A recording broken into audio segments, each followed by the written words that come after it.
Anika, ay sus, kinukuha mo na naman yung punglat ko. Sige, kinukuha na naman. Ay nako, napakakontrabida talagang babae. Mm. Kinuha mo na naman yung punglat ko. Ah, bakit? Lagi na lang kinukuha mo yung punglat ko Bakit gusto mo rin magpunglat si Ren? Gusto mo rin magpunglat? Manjaltang, ani ka? Gusto mo rin magtali ng buhok? Ah, gusto mo magtali ng buhok?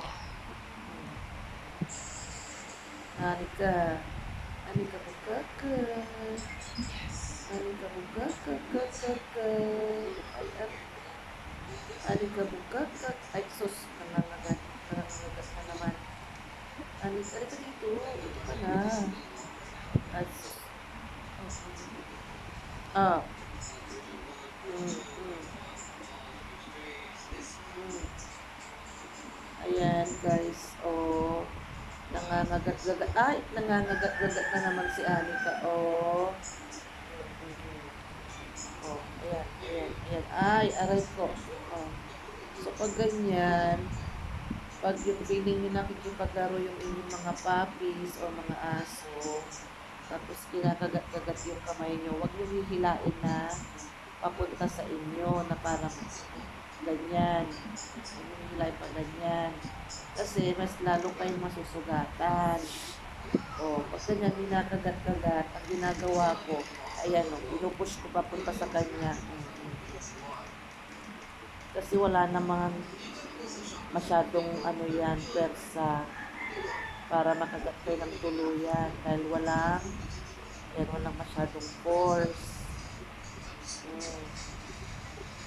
So pag ganyan, huwag na pong hihilain palabas papunta sa inyo kasi mas masusugatan kayo. O pag sinagagat-gagat kayo ganyan ng inyong mga papi, so hayaan nyo lang siya tapos i-push nyo papunta sa kanila para parang kumbaga mabilaukan sila. Ayan. Parang hindi masugat.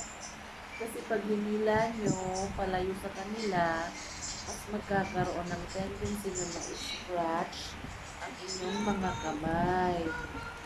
Diba? Yan. Yun yung technique ko para hindi ako masugatan. Ayan, oh. Si Anika kasi lalo na itong papi namin ay mahilig mag-play biting. Mahilig mangagat-ngagat. Pero syempre kailangan ka rin ng extra careful. Huwag natin ilalapit lagi sa mukha natin kasi baka mamaya yung mukha natin ang makagat. No. Bigla kasi silang nagsusugat para humalik. Ako napansin ko hindi ko nilalagay yung kamay ko sa mukha ko.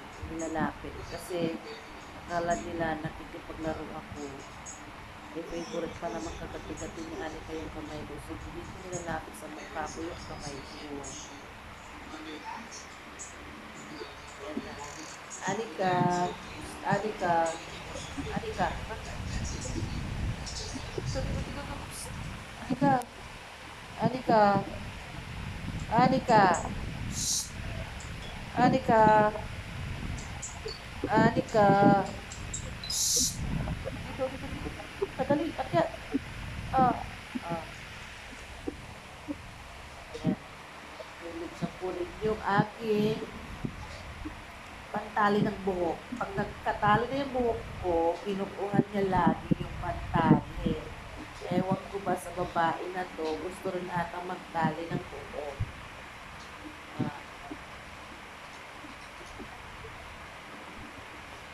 Yan lang. Yan. Dapat tulog pa ako, kaya lang ginising na ako ni Anika. Siyang tagagising sa akin sa hapon. Anika. Si Anika bukaka. Sige, na. Bye guys. Bye guys. Bye-bye. Hasta la Golden vista, strawberries, baby.